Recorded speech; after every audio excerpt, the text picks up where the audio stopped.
then they started paying me about like half the commissions of what I was owed, and then just not paying me at all. So me and two other sales reps who had left ended up having no choice but to have, a lawsuit against them because they just weren't paying us for money that we'd earned.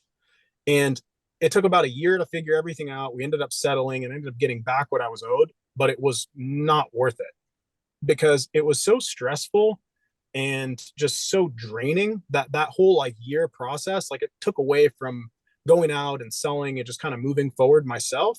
So it wasn't worth it. In retrospect, I would have been better off just focusing on selling and doing something else, and I would have made way more money.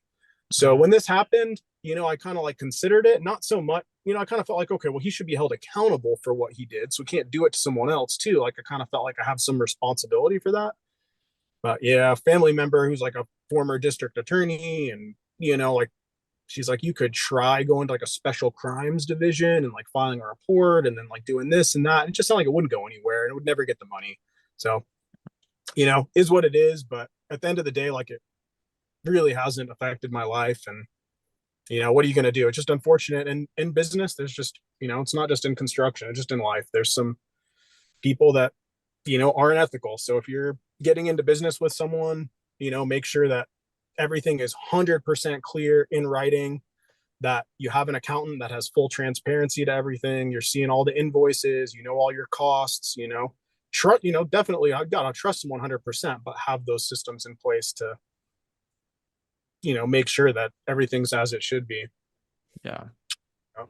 It's also good. Just checks and balances, like you said before, is just a really, really wise business decision. You should spend money on personnel for at Mm-hmm. least two different checks and balances for your money. Like, so Tisha has been with me since 2019. She's Mm-hmm. awesome.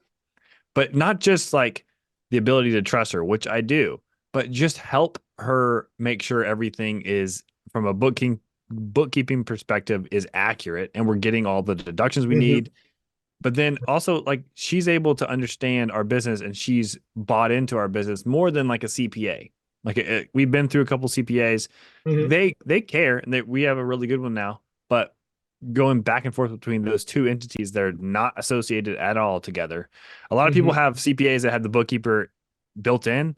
Right. I've been through that too. That is not Yep. the wisest decision. You should Hmm. have it separated, Okay. because of that exact checks and balances. Like, if that bookkeeper relies on the CPA for their personal income, Mm-hmm. it's they have no incentive to challenge the CPA. That in fact they're discouraged to challenge the CPA because they're like, they made me, a subordinate of the CPA. And then I've been through a couple situations like that, and it's been really Okay. helpful to separate the two. It costs more, but it's Yeah.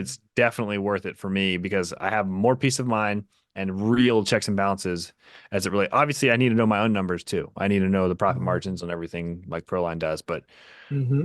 like, it's really, really helpful to separate those two different roles.